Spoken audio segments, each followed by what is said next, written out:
Salam sejahtera untuk kita semua. Yang saya hormati Suster Yanti Nebaho selaku dosen pendidikan agama. Di sini saya akan memenuhi tugas video untuk memenuhi ujian akhir semester. Sebelum itu, izinkan saya untuk memperkenalkan diri saya. Nama saya Megaria Sihombing dengan NPM 2309165 dari Prodi Pendidikan Guru Sekolah Dasar. Di kesempatan kali ini saya akan mempresentasikan secara singkat dengan judul Kitab Suci. Sebelum itu, kita harus tahu dari mana asalnya kitab suci. Mungkin di sepanjang segala abad, tak ada buku yang lebih unik dan paling dibicarakan orang lain dari kitab suci.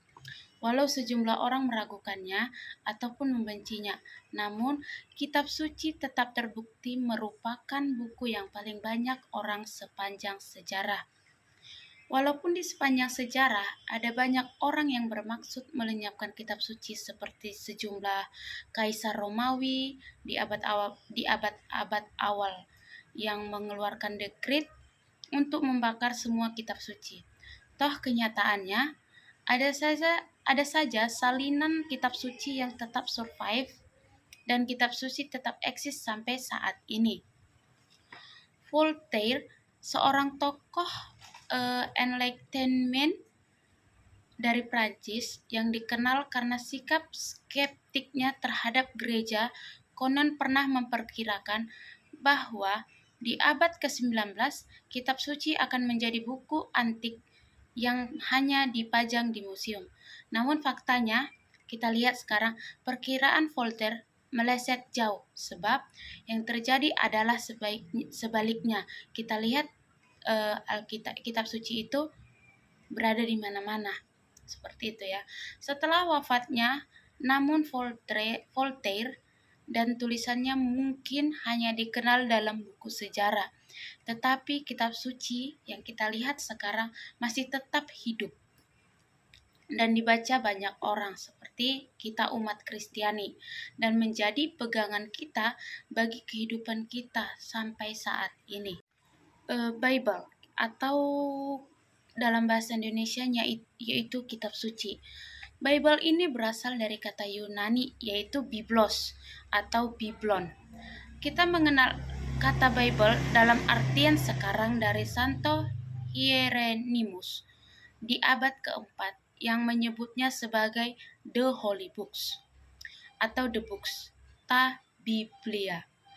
Persamaan kata dari The Holy Books Bible adalah Holy Scriptures, yang mengacu pada kitab-kitab yang dikenal sebagai sabda Allah yang merupakan satu kesatuan dalam kesinambungan ilahi.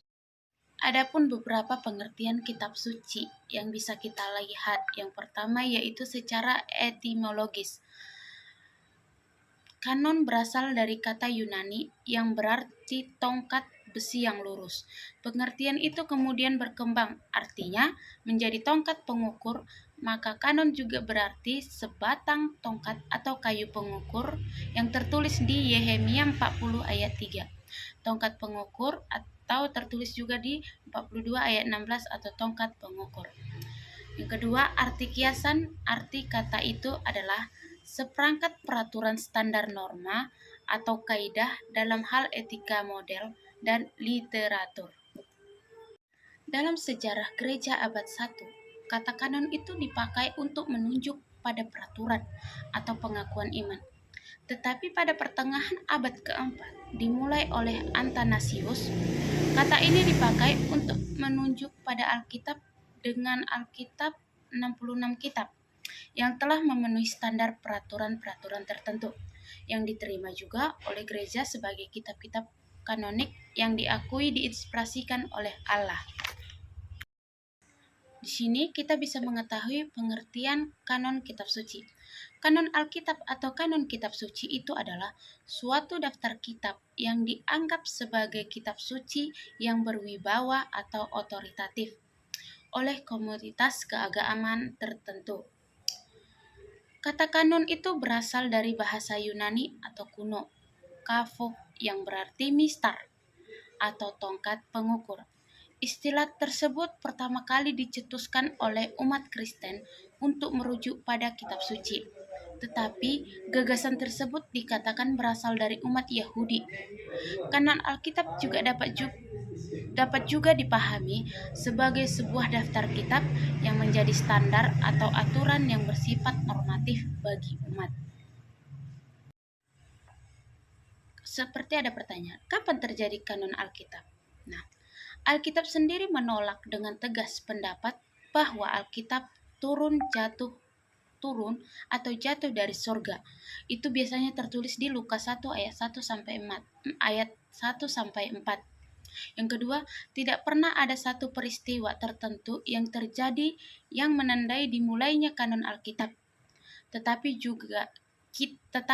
kita mengakui bahwa Tuhan sendirilah yang menuntun bapak-bapak gereja mula-mula untuk mengenali, bukan menentukan kitab-kitab yang termasuk di dalam kanon dan berorientitas sebagai kitab suci.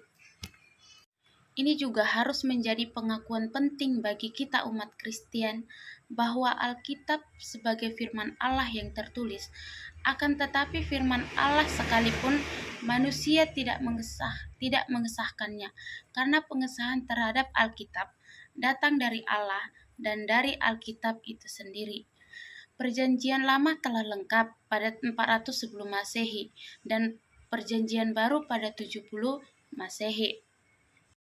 Adapun syarat kanonisasinya, bagaimana umat Tuhan mengenali kitab yang mana yang kanonikal. Ada beberapa kriteria yang digunakan untuk menetapkan kanon Perjanjian Lama. Pertama, apakah ditulis oleh nabi? Yang kedua, apakah penulisnya memiliki tanda untuk menegaskan? Kepenulisannya seperti mujizat. Ketiga, apakah berita yang disampaikan oleh para nabi adalah kebenaran yang menyingkapkan tentang Allah?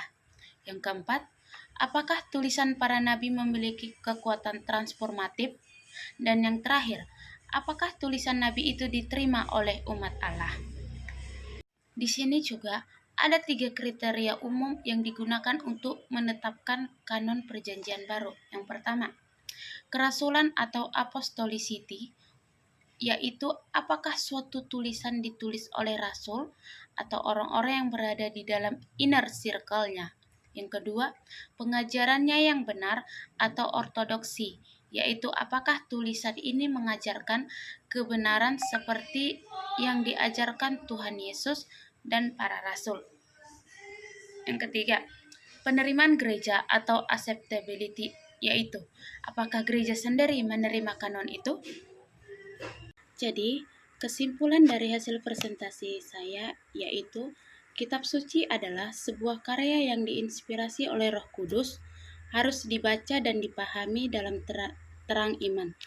Sebagai tanggapan cinta akan kasih Allah sekaligus tanda harapan akan penyelenggaraan ilahi. Nah, inti dari kitab suci adalah wahyuan diri Allah dan tindakannya yang berkenan menyelamatkan umat manusia. Sekian dari hasil presentasi saya. Jika ada tutur kata atau salah pengucapan, saya minta maaf. Sekian dan terima kasih.